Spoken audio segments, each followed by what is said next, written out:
Hello students, welcome to Civil Service Gurukul, a new initiative focusing on your quest to crack civil service examination. So we are back with another current affair lecture, and today the theme is once again from science and tech. Like the last lecture we had discussed the biotech theme, and I'm grateful that you have watched and been kind to give a positive feedback. In today's lecture, we are shifting to defense updates because in last 2 weeks a lot has happened in defense. There was CIPRI report out, there were 3 military drills which were carried out, and apart from that the topic of cluster bomb was in news. So in this particular lecture I will be telling you what exactly are the cluster bombs, why are they in news, and what is the IR dimension as well which was associated with this given topic. So first and foremost, you should be aware that there are different types of warfare which countries employ to for geostrategic purposes. There could be biological warfare, chemical, nuclear, and currently we are seeing evolution of space as well as the, you could say, cyber warfare. But the traditional warfare which is carried out through bombs, or you could say the nuclear weapons, continues to dominate the psyche of opponents ever since the 1945 incident of Hiroshima Nagasaki, little boy, fat man occurred. There is a tendency by superpowers, or you could say the developed nation, to intimidate the developing or opposing nations with the psychological warfare of this bombing, because it not only creates a ripple effect on rest of the world, and it also leaves a long lasting impression of destruction like never before. Even though globally there are lot of conventions, like we have for nuclear, we have already seen the NPT, Nuclear Non-Proliferation Treaty, and that informal group of nuclear supplier group operating to restrict the arm race of nuclear. But there is no holds barred when it comes to the conventional, you could say, small scale weapons.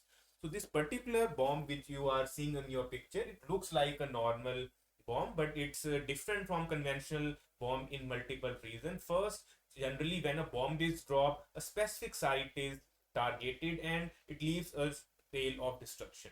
But in case of cluster bombs, when you drop, it is, you could say, it's a destructive weapon which releases lot of small, you could say, bombs simultaneously, roughly 200 in number, and even after the destruction has taken place, some of them remain undetonated. So after few weeks there is a risk of small explosions continuing on large scale, and at times civilians get accidentally injured. So this is a type of warfare which ideally should not be carried out, and we have always heard this statement that bombs and, you could say, the weapons are clear indicators of human failures. But nevertheless, for geostrategically, we can say every nation has a right to defend its territory and protect its sovereignty. So why we are discussing this topic? If you are following international page or world page, this should not come as a surprise that one of the longest war continuously which has making headlines in last couple of years has been Russia-Ukraine war. And cluster bombs are the bombs which have been used in this bomb scale, and there's a lot of UN cry that ideally it should not have been used, and we are, for our own, you could say, egos or for geostrategic reasons, a lot of civilians have got engulfed in this particular type of warfare. So you can say this particular science and topic of defense is being discussed in background of, once again, Russia Ukraine war and its geostrategic damage. Now coming to the working of this particular bomb, as you could see on screen, I tried to make a simple demonstration that generally, like it, this warfare can be used either from surface to surface. You could launch a particular weapon from surface and hit enemy territory, or but conventionally more often it is used from air to surface. So you can see a canister is released from some fighter aircraft. It could be any fighter jet, and it comes in various sizes. Typically when you want to destroy enemy and have a leave lasting impression of that particular confrontation, typically they are around 450 to 500 kgs. Now this particular bomb, when it's released from aircraft, it spins and it contains roughly 200 bomblets. So you can say that typically they are using multiple multiple marks, and these 200 bomblets will disperse in a projectile motion, and when they have to hit a particular territory.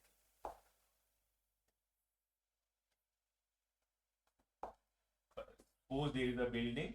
So in conventional warfare, when the bomb was released, it used to implode the given target. But in case of this particular cluster bombs, they might not attack the building directly. They might fall at isolated places, because when they are spinning, they are dispersed at multiple locations, and then they, some of them would implode immediately, and some of them might not implode and will implode in coming weeks. So this is why this warfare becomes more complex, and this is not employing any nuclear weapons. So we cannot say that it's against the NPT or against chemical weapons, because we have already seen there are a lot of conventions to regulate those topics. But for cluster bombs, the international mechanism still remains quite poor.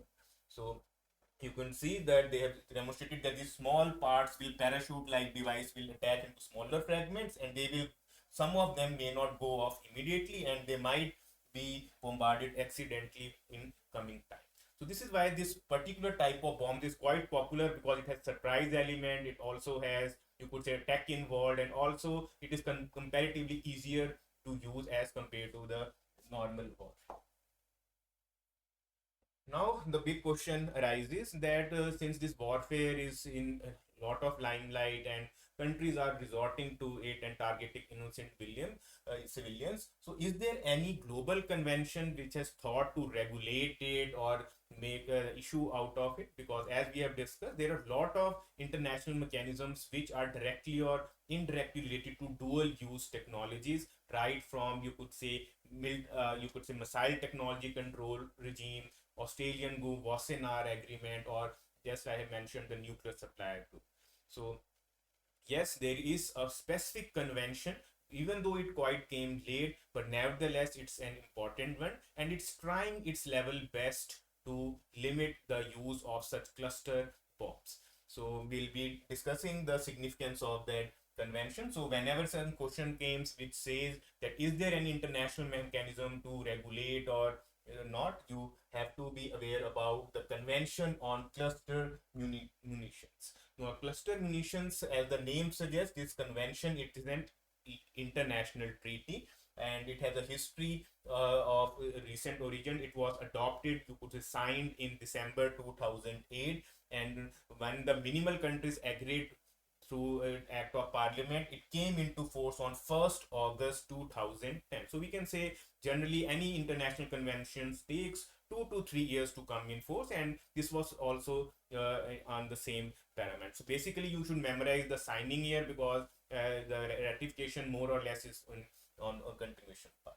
Now the treaty is quite clear in its agenda. It clearly states that it will, any person, any nation which has committed to this convention, it will prohibit the use, transfer, production, and stockpiling, because you can see the long-term humanitarian crises are imminent. When we use such bomb, there's a catastrophic effect. Not only there is economic loss, and large-scale human lives are lost. So basically, the nations which are ratifying and committing to this convention are up for peace, and they are giving their moral commitment that even in case of crisis or warfare, they will not resort to this particular warfare. Just like we see that there is a chemical warfare, biological warfare, nuclear warfare. So basically it's trying to convince nations that you should ideally look for the larger picture of things, and global peace should be on your agenda, and this type of warfare should not be used in any situation whatsoever.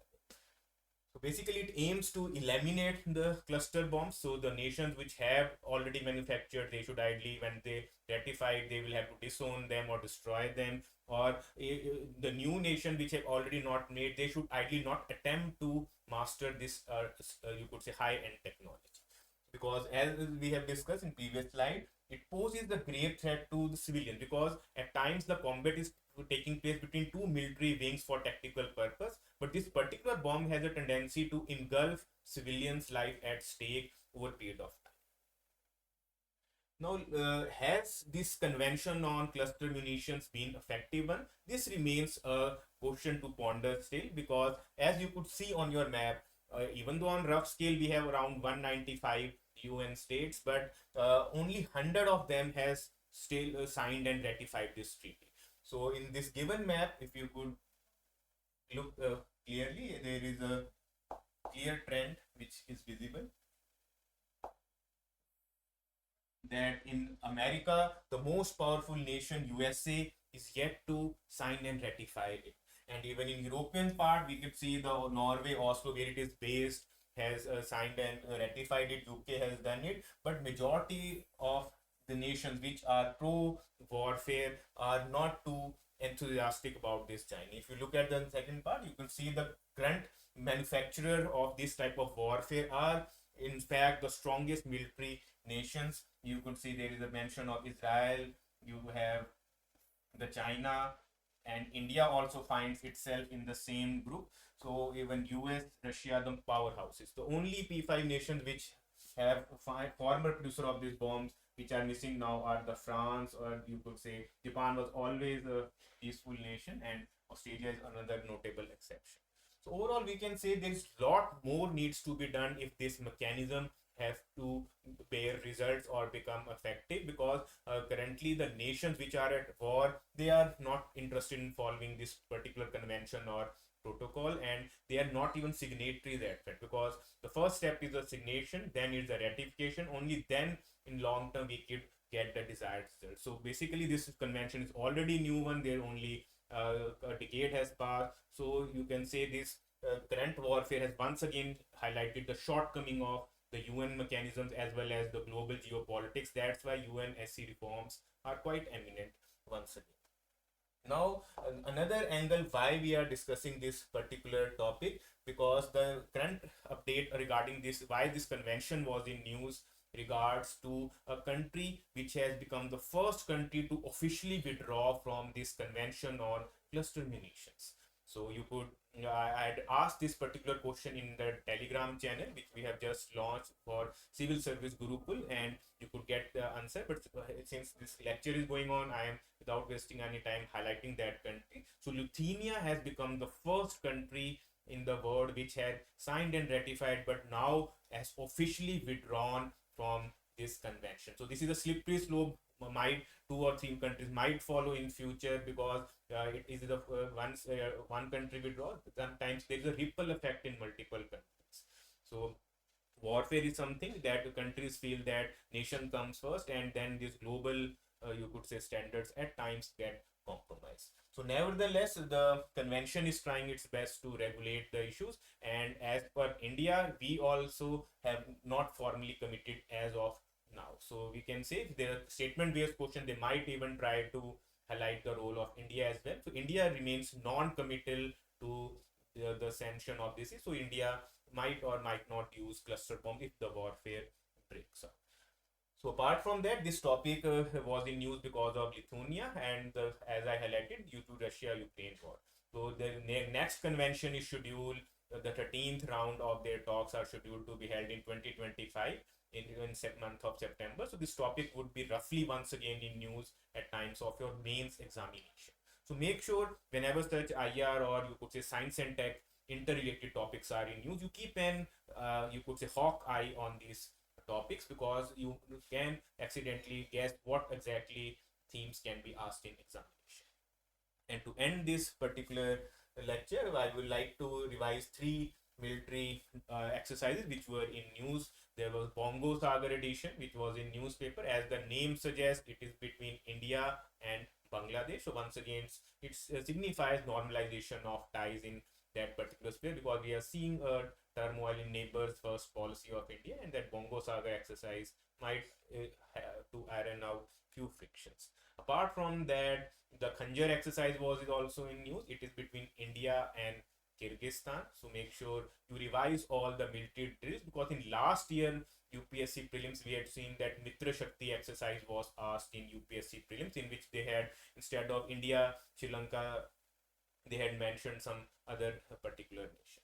So make sure you keep an eye on the military drills as well. And in CIPRI report, there is a short blessing that India is no longer the largest importer of arms. Ukraine, due to current ongoing conflict, has emerged the biggest importer. And even though in the global exporter list, there is not much significant change, USA continues to dominate with over 40%. And then France has just eclipsed Russia due to the current turmoil. India, due to Scorpion project, Rafael has been a contributor to the escalation of France as the second most, you could say, exporting nation of the world.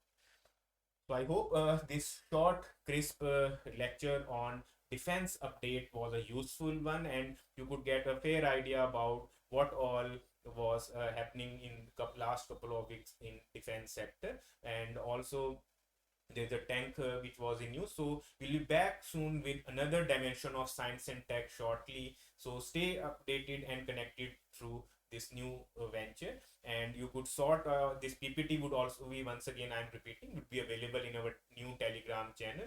If you feel that there is something which was not dictated or has been missed while discussing this rapid round of the convention or cluster bomb, feel free to download it and use as per your convenience. So thank you very much. Have a nice day. We will be back soon.